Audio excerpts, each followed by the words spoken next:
The samskaras in the subconscious mind. A sexual act produces a samskara or impression in the subconscious mind or chitta. This samskara raises a vritti or thought wave in the mind, and the vritti again causes a samskara. Enjoyment thickens the vasanas. Through memory and imagination, a revival of the sexual desire comes in. Remembrance of the image of a woman unsettles the mind. When a tiger has once tasted human blood, it always runs to kill human beings. It becomes a man-eater. Even so, when the mind has once tasted sexual pleasures, it always runs after women. From the bed of samskaras and vasanas in the mind emanates kalpana or imagination through smriti or memory. Then comes attachment. Along with imagination, emotion and impulse manifest. Emotion and impulse exist side by side. Then comes sexual irritation, craving and burning in the mind and throughout the body. The irritation and burning in the mind percolate into the physical body, just as the water inside a pot percolates into the surface of the pot. If you are very vigilant, you can drive off the bad imagination in the very beginning itself and avert the impending danger. Even if you allow the thief imagination to enter the first gate, keep a careful watch at the second gate when the sexual irritation manifests. You can stop the burning now. You can stop also, easily, the strong sexual impulse from being transmitted to the Indriya itself. Draw the sex energy up towards the brain through Uddiyana and Kumbhaka. Divert the mind. Chant Om, or any other mantra with concentration. Pray, meditate. If you still find it difficult to control the mind, immediately seek Satsanga and do not remain alone. When the strong impulse manifests suddenly and is transmitted to the organ, you forget everything and become blind. You become a prey to lust. Later on you repent.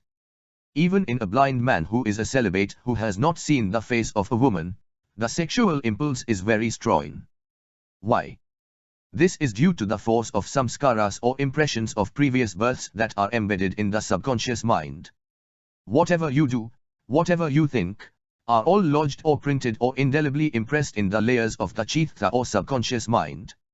These impressions can be burnt or obliterated only by the dawn of knowledge of Atman or the Supreme Self. When the sexual vasana fills the whole mind and body, the samskaras assume the form of big vrittis or waves and torment the poor blind man. It is easy to control the conscious mind. But it is very difficult to control the subconscious mind. You may be a sannyasi. You may be a moral man.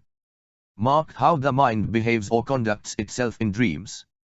You begin to steal in dreams. You commit adultery in dreams.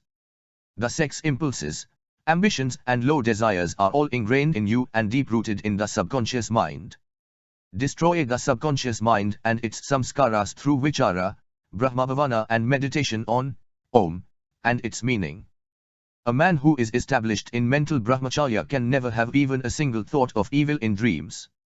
He can never have a bad dream. There is a lack of vichara or viveka in dream. That is the reason why you get bad dreams, even though you are pure in the Jagrat state through the power of viveka and vichara. An aspirant complains, as I continue meditation, layer after layer of impurities keep rising from the subconscious mind. Sometimes they are so strong and formidable that I am bewildered as to how to check them. I am not perfectly established in truth and in brahmacharya. The old habits of lust and of speaking lies are still lurking in me. Lust is troubling me vigorously.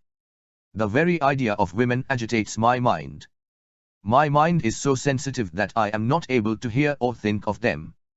As soon as the thought comes in the mind, my sadhana gets disturbed, and also, the peace of the whole day is spoiled. I advise my mind, coax it, frighten it, but it is of no avail. My mind revolts. I do not know how to control this passion. Irritability, egoism, anger, greed, hatred and attachment are still lurking in me. Lust is my chief enemy and it is a very strong one too. I request you to be kind enough to advise me as to how to destroy it. When the impurities emerge from the subconscious mind and come to the surface of the conscious mind with formidable force, do not try to resist them. Repeat your Ishta mantra.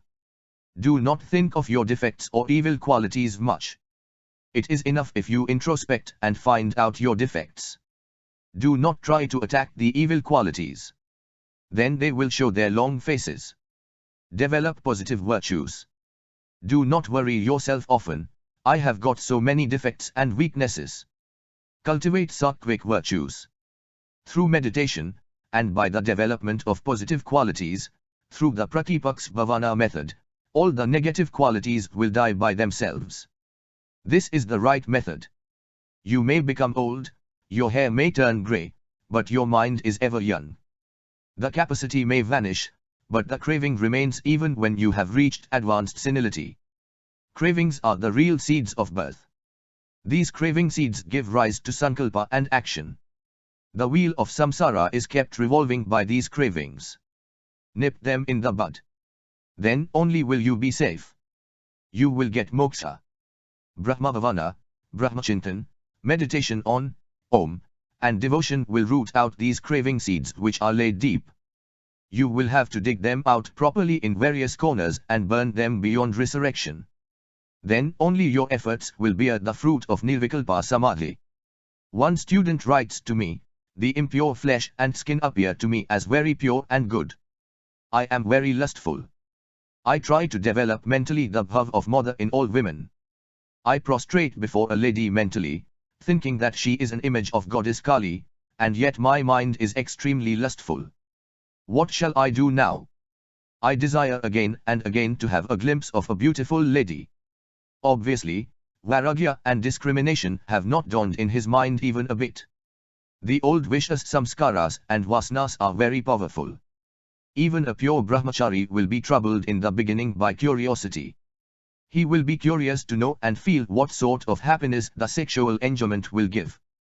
He thinks sometimes, let me have the carnal knowledge of a woman once. Then I will be able to root out this sexual impulse and desire completely. This sexual curiosity is troubling me very much. Mind wants to delude this brahmachari. Maya havocs through curiosity. Curiosity is transmuted into a strong desire. Enjoyment cannot bring satisfaction of a desire. The wise way is to kill the strong wave of curiosity by vichara or enquiry about that pure sexless Atman, by totally eradicating the sexual desire through constant meditation, and by thinking over the glory of brahmacharya and the defects of an impure life.